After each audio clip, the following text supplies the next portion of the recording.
S'il te plaît, tu nous racontes une histoire? Ah oui, une histoire! Bien sûr, venez avec moi et installez-vous confortablement. Ah ouais! Le vilain petit canard.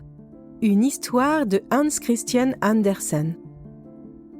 Que la campagne était belle! On était au milieu de l'été.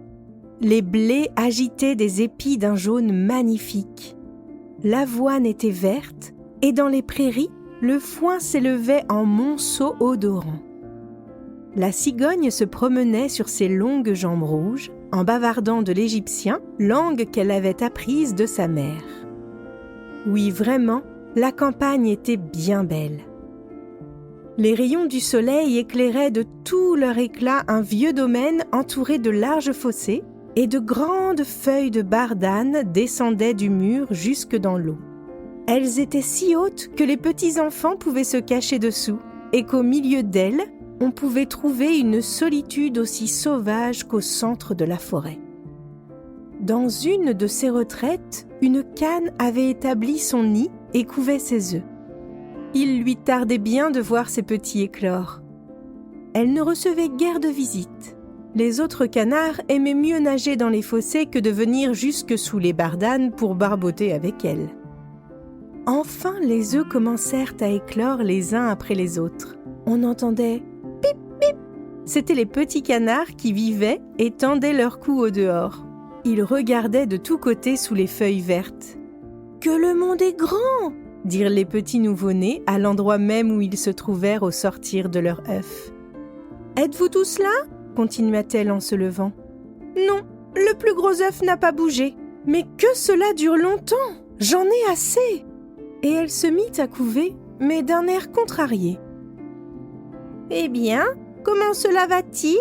dit une vieille cane qui était venue lui rendre visite. « Il n'y a que celui-là que j'ai toutes les peines du monde à faire éclore. Regardez un peu les autres. Ne trouvez-vous pas que ce sont les plus gentils petits canards qu'on ait jamais vus? Ils ressemblent tous d'une manière étonnante à leur père. Mais le coquin ne vient pas même me voir. Montrez-moi un peu cet œuf qui ne veut pas éclore, dit la vieille. Ah, vous pouvez me croire, c'est un œuf de dinde. Moi aussi j'ai été trompée une fois comme vous, et j'ai eu toute la peine possible avec le petit, car tous ces êtres-là ont affreusement peur de l'eau. Laissez-le là, et apprenez plutôt aux autres enfants à nager. Non, puisque j'ai déjà perdu tant de temps, je puis bien rester à couver un jour ou deux de plus, répondit la cane. Enfin le gros œuf creva. Pip, pip, fit le petit, et il sortit. Comme il était grand et vilain! La cane le regarda et dit « Quel énorme caneton! Il ne ressemble à aucun de nous. Serait-ce vraiment un dindon? Ce sera facile à voir. Il faut qu'il aille à l'eau quand je devrais l'y traîner. » Le lendemain, il faisait un temps magnifique. Le soleil rayonnait sur toutes les vertes bardanes. La mère des canards se rendit avec toute sa famille au fossé. Platch! Et elle sauta dans l'eau. Chacun de ses petits plongea l'un après l'autre. Les jambes allaient toutes seules et tous se réjouissaient dans l'eau, même le vilain grand caneton gris. « Ce n'est pas un dindon, dit-elle. Comme il se sert habilement de ses jambes et comme il se tient droit, c'est mon enfant aussi. Il n'est pas si laid lorsqu'on le regarde de près. Venez maintenant avec moi, je vais vous présenter dans la cour des canards. » Ils entrèrent tous dans la cour des canards. Quel bruit on y faisait! 2 familles s'y disputaient une tête d'anguille. « Maintenant, remuez les jambes, continua-t-elle. Écartez les pieds, tenez-vous bien ensemble et saluez le vieux canard là-bas. C'est le plus distingué de tous ceux qui se trouvent ici. Il est de race espagnole, c'est pour cela qu'il est si gros. Et remarquez bien ce ruban rouge autour de sa jambe. C'est quelque chose de magnifique et la plus grande distinction qu'on puisse accorder à un canard. »« Vous avez là de beaux enfants, la mère, » dit le vieux canard au ruban rouge. « Ils sont tous beaux, excepté celui-là. Il n'est pas bienvenu. Je voudrais que vous puissiez le refaire. »« C'est impossible, » dit la mère cane. « Il n'est pas beau, c'est vrai, mais il a un si bon caractère et il nage dans la perfection. Oui, j'oserais même dire mieux que tous les autres. Je pense qu'il grandira joliment. elle lui lissa le plumage. Du reste, c'est un mâle, et la beauté ne lui importe pas tant. Mes enfants, faites comme si vous étiez à la maison, et si vous trouvez une tête d'anguille, apportez-la-moi. Les autres canards qui les entouraient les regardaient et disaient tout haut « Voyez un peu, en voilà encore d'autres, comme si nous n'étions pas déjà assez. Fi donc! Qu'est-ce que ce caneton-là? Nous n'en voulons pas !» Et aussitôt un grand canard vola de son côté, se jeta sur lui et le mordit au cou. « Laissez-le donc !» dit la mère. « Il ne fait de mal à personne !»« D'accord, mais il est si grand et si drôle, » dit l'agresseur, « qu'il a besoin d'être battu. » Le pauvre caneton, qui était sorti du dernier œuf, fut, pour sa laideur, mordu, poussé et bafoué, non seulement par les canards, mais aussi par les poulets. Le dindon, qui était venu au monde avec des éperons et qui se croyait empereur, se gonfla comme un bâtiment toute voile dehors et marcha droit sur lui en grande fureur et rouge jusqu'aux yeux. Le pauvre caneton fut chassé de partout. Même ses sœurs étaient méchantes avec lui et répétaient continuellement « Que ce serait bien fait si le chat l'emportait, vilaine créature !» Et la mère disait « Je voudrais que tu fusses bien loin. » Alors il se sauva et prit son vol par-dessus la haie. Les petits oiseaux dans les buissons s'envolèrent de frayeur. « Et tout cela parce que je suis vilain !» pensa le caneton. Il ferma les yeux et continua son chemin. Il arriva ainsi au grand marécage où habitaient les canards sauvages. Il s'y coucha pendant la nuit, bien triste et bien fatigué. Le lendemain, lorsque les canards sauvages se levèrent, ils aperçurent leurs nouveaux camarades. « Qu'est-ce que c'est que cela ?» dirent-ils. Le caneton se tourna de tous côtés et salua avec toute la grâce possible. « Tu peux te flatter d'être énormément laid !» dirent les canards sauvages. « Mais cela nous est égal, pourvu que tu n'épouses personne de notre famille. » Le malheureux! Est-ce qu'il pensait à se marier, lui qui ne demandait que la permission de coucher dans des roseaux et de boire de l'eau du marécage? Il passa ainsi 2 journées. Alors arrivèrent dans cet endroit 2 jarres sauvages, jeunes et insolents. « Écoute, camarade, » dirent ces nouveaux venus, « tu es si vilain que nous serions contents de t'avoir avec nous. Veux-tu nous accompagner et devenir un oiseau de passage? Dans un autre marécage, il y a des oies sauvages charmantes, presque toutes demoiselles. Qui sait si tu n'y trouverais pas le bonheur, malgré ta laideur affreuse ?» Tout à coup, on entendit « Pif! Paf !» et les 2 jarres sauvages tombèrent morts dans les roseaux et l'eau devint rouge comme du sang. Et on entendit encore des coups de fusil. C'était une grande chasse. Il attendit quelques heures en silence, regarda autour de lui et se sauva du marais aussi vite qu'il put. Sur le soir, il arriva à une misérable cabane de paysans, si vieille et si ruinée qu'elle ne savait pas de quel côté tomber. Aussi restait-elle debout. La tempête soufflait si fort autour du caneton qu'il fut obligé de s'arrêter et de s'accrocher à la cabane. Tout allait de mal en pis. Alors, il remarqua qu'une porte avait quitté ses gonds et lui permettait, par une petite ouverture, de pénétrer dans l'intérieur. C'est ce qu'il fit. Là demeurait une vieille femme avec son matou et avec sa poule. Et le matou, qu'elle appelait son petit-fils, savait arrondir le dos et filer son rouet. Il savait même lancer des étincelles pourvu qu'on lui frottât convenablement le dos à rebrousse-poil. La poule pondait des œufs excellents et la bonne femme l'aimait comme une fille. Le lendemain, on s'aperçut de la présence du caneton étranger. Le matou commença à gronder et la poule à glousser. « Qu'y a-t-il » dit la femme en regardant autour d'elle. Mais comme elle avait la vue basse, elle crut que c'était une grosse canne qui s'était égarée. « Voilà une bonne prise » dit-elle. « J'aurai maintenant des œufs de canne, pourvu que ce ne soit pas un canard. Enfin, nous verrons. » Elle attendit pendant 3 semaines, mais les œufs ne vinrent pas. Le caneton se permit de penser différemment de la poule, mais cela la fâcha. « Sais-tu pondre des œufs ?» demanda-t-elle. « Non » répondit le canard. « Eh bien alors, tu auras la bonté de te taire. » Et le matou le questionna à son tour. « Sais-tu faire le gros dos ?»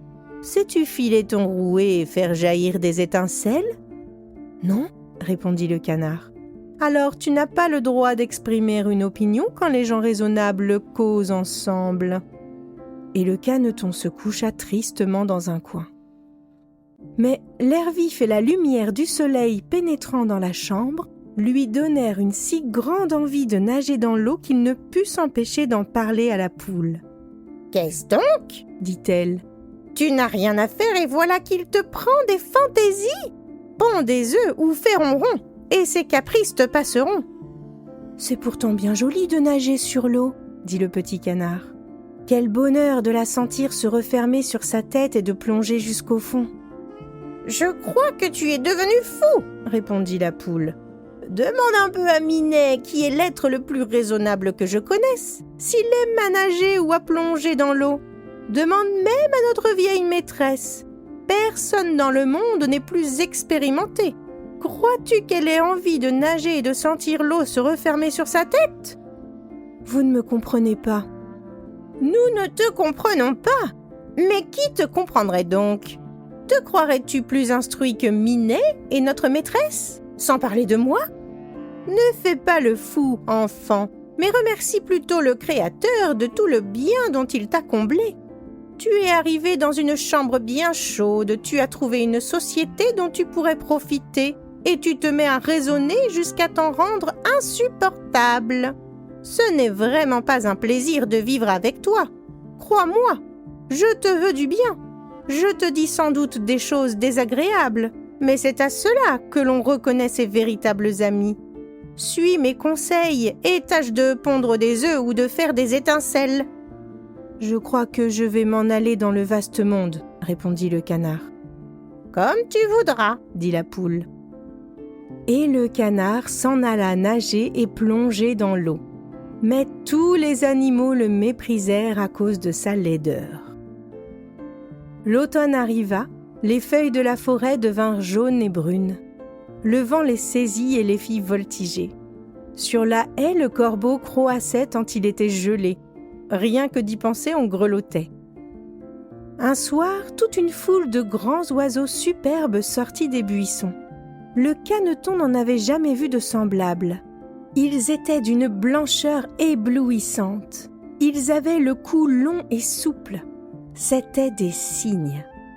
Le son de leur voix était tout particulier. Ils montaient si haut, que le vilain petit canard en était étrangement affecté. Il tourna dans l'eau comme une roue. Il dressa le cou et le tendit en l'air vers les cygnes voyageurs et poussa un cri si perçant et si singulier qu'il se fit peur à lui-même. Il lui était impossible d'oublier ces oiseaux magnifiques et heureux. Et l'hiver devint bien froid, bien froid. Il gelait si fort qu'on entendait la glace craquer. Le caneton était obligé d'agiter continuellement les jambes pour que le trou dans lequel il nageait ne se fermât pas autour de lui. Mais enfin, il se sentit épuisé de fatigue. Il ne remuait plus et fut saisi par la glace. Le lendemain matin, un paysan vint sur le bord et vit ce qui se passait. Il s'avança, rompit la glace et emporta le canard chez lui pour le donner à sa femme. Là, il revint à la vie. Les enfants voulurent jouer avec lui, mais le caneton, persuadé qu'ils allaient lui faire du mal, se jeta de peur au milieu du pot au lait, si bien que le lait rejaillit dans la chambre. La femme frappa ses mains l'une contre l'autre de colère, et lui, tout effrayé, se réfugia dans la baratte, et de là dans la huche à farine, puis de là prit son envol au dehors. Quel spectacle! La femme criait, courait après lui et voulait le battre. Les enfants s'élancèrent sur le tas de fumier pour attraper le caneton. Il riait et poussait des cris.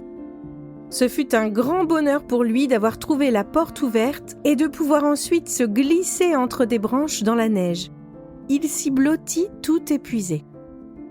Il serait trop triste de raconter toutes les souffrances qu'il eut à supporter pendant cet hiver rigoureux. Il était couché dans le marécage entre les joncs lorsqu'un jour le soleil commença à reprendre son éclat et sa chaleur. Soudain, le caneton déploya ses ailes qui battaient l'air avec plus de vigueur qu'autrefois, assez forte pour le transporter au loin dans un grand jardin. Et des profondeurs d'un fourré sortirent 3 magnifiques cygnes blancs. Le caneton connaissait ces beaux oiseaux. Il fut saisi d'une tristesse indicible. « Je veux aller les trouver, ces oiseaux royaux. Ils me tueront pour avoir osé, moi, si vilain, m'approcher d'eux, mais cela m'est égal. Mieux vaut être tué par eux que d'être mordu par les canards, battu par les poules et que de souffrir les misères de l'hiver. » Il s'élança dans l'eau et nagea à la rencontre des cygnes. Ceux-ci l'aperçurent et se précipitèrent vers lui, les plumes soulevées. « Tuez-moi » dit le pauvre animal. Et penchant la tête vers la surface de l'eau, il attendait la mort. Mais que vit-il dans l'eau transparente ? Il vit sa propre image au-dessous de lui. Ce n'était plus un oiseau mal fait d'un gris noir vilain et dégoûtant. Il était lui-même un cygne. Il n'y a pas de mal à être né dans une basse-cour lorsqu'on sort d'un œuf de cygne. Maintenant, il se sentait heureux de toutes ses souffrances et de tous ses chagrins. Maintenant, pour la première fois, il goûtait tout son bonheur en voyant la magnificence qui l'entourait. Et les grands cygnes nageaient autour de lui et le caressaient de leur bec. De petits enfants vinrent au jardin et s'écrièrent « Voilà un nouveau cygne, c'est lui le plus beau !» Et les vieux cygnes s'inclinèrent devant lui. Alors, il se sentit confus et cacha sa tête sous son aile. Il ne savait comment se tenir car c'était pour lui trop de bonheur. Mais il n'était pas fier.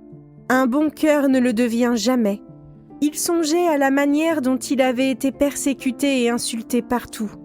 Et voilà qu'il les entendait tous dire qu'il était le plus beau de tous ces beaux oiseaux.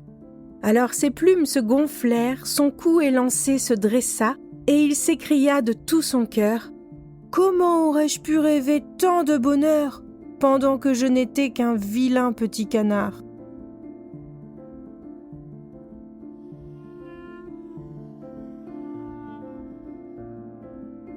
Cette histoire s'achève, mais l'aventure continue. Si vous avez aimé ce moment, abonnez-vous au podcast et laissez une petite note. Faisons grandir le cœur de nos enfants, une histoire après l'autre.